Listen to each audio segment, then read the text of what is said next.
वैसे तो महादेव शंकर जी थोड़े से ही भक्ति भाव से जल्द प्रसन्न हो जाते हैं, बहुत जल्द प्रसन्न हो जाते हैं, तभी तो इनका एक नाम आशुतोष भी है।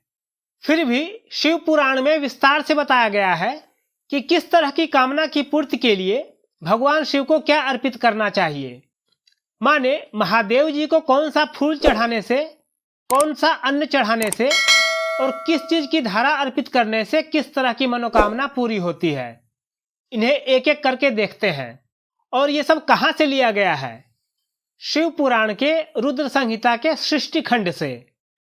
सबसे पहले बात करते हैं शिव जी को अर्पित किए जाने वाले फूल और पत्तों की। इनमें सबसे ज्यादा महत्व बताया गया है बेलपत्र का। शिव पुराण में कहा गया है कि बेलपत्र से पूजा करने पर मनुष्य अपनी सारी काम्य वस्तुएं पा लेता है। माने जिन चीजों की कामना हो वह सब कुछ पा लेता है। जिन्हें लक्ष्मी पाने की कामना हो उन्हें कमल के फूल से शिव जी की पूजा करनी चाहिए। कमल से पूजा करने पर पापों का नाश भी होता है। अगर संतान की कामना हो तो धतूरे के फूल से शिवलिंग की पूजा करनी चाहिए। लाल डंठल वाला धतूरा पूजन में शुभदायक माना गया है। शिव जी की पूजा में अगस्त्य के फूल का भी महत्व बताया गया है। अगस्त्य के फूल से पूजा करने पर यश की प्राप्ति होती है।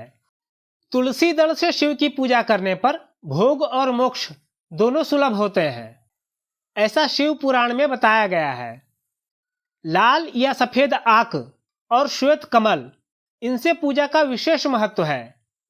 पुराण कहता है कि इनसे पूजा करने पर भोग और मोक्ष दोनों की प्राप्ति होती है। शिव जी की पूजा में उड़हुल के फूल का भी महत्व है। उड़हुल से पूजा करने से शत्रुओं पर विजय मिलती है। कनेर से पूजा करने पर रोगों से मुक्ति मिलती है। ये भी कहा गया है कि इससे वस्त्र की प्राप्ति होती है। सरसों के फूल से पूजा करने पर शत्रुओं पर विजय मिलती है। हर तरह की शत्रु बाधा दूर होती है। चमेली से पूजा करने पर वाहन सुख मिलता है। अलसी के फूल से महादेव जी की पूजा करने पर भगवान विष्णु भी प्रसन्न होते हैं। शमी पत्र से पूजा करने पर मनुष्य मोक्ष पा लेता है, ऐसा शिव पुराण में बताया गया है। बेला के फूल से पूजा करने पर सुलक्षणा पत्नी मिलती है। जूही के फूलों से पूजा करने पर कभी अन्न की कमी नहीं होती। शेफालिका के फूलों से शिवजी की पूजा करने पर मन निर्मल होता है।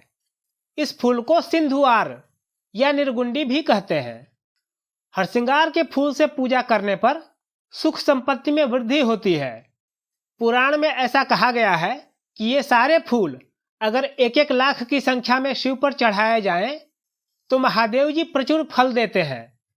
वैसे आपसे जितना बन पड़े केवल उतना ही भक्ति भाव से अर्पित कर दीजिए। एक और विशेष बात, पुराण में यह भी कहा गया है कि चंपा और केवड़ा भगवान शिव को नहीं चढ़ाना चाहिए।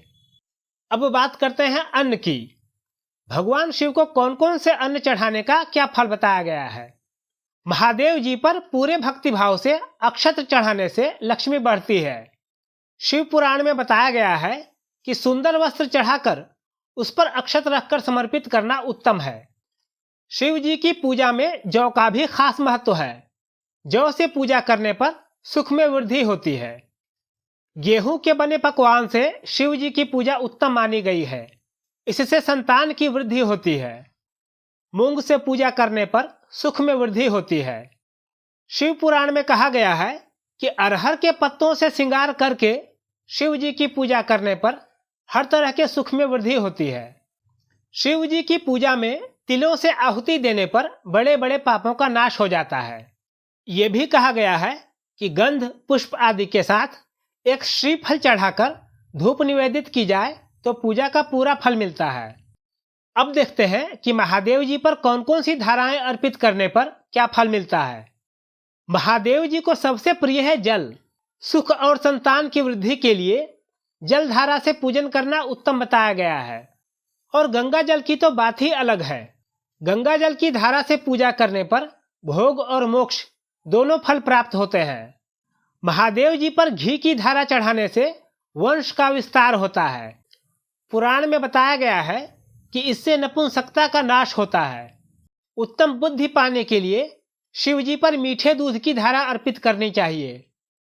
जब घर में हमेशा कलह रहने लगे और मन दुखी हो जाए तो भी मानसिक शांति के लिए मीठा दूध चढ़ाना चाहिए। सुगंधित तेल या इत्र चढ़ाने से सांसारिक सुख की प्राप्ति होती है। शहद से पूजा करने पर रोगों का नाश होता है। ईख के रस की धारा अर्पित करने से हर तरह के आनंद की प्राप्ति होती है। शिव पुराण के अनुसार ये सब जो धाराएं बताई गई हैं उन्हें शिव जी के शास्त्रोक्त सभी मंत्र या महामृत्युंजय मंत्र से चढ़ाना चाहिए। पुराण में मंत्रों के 10,000 जप की बात कही गई है, लेकिन अगर ज़्यादा कुछ न बन पड़े तो बस थोड़े से बेलपत्र और 1 लोटा जल पूरे भक्ति भाव से शिव जी को अर्पित कर दीजिए।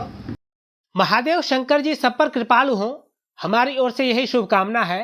देखते रहिए वंदे वाणी।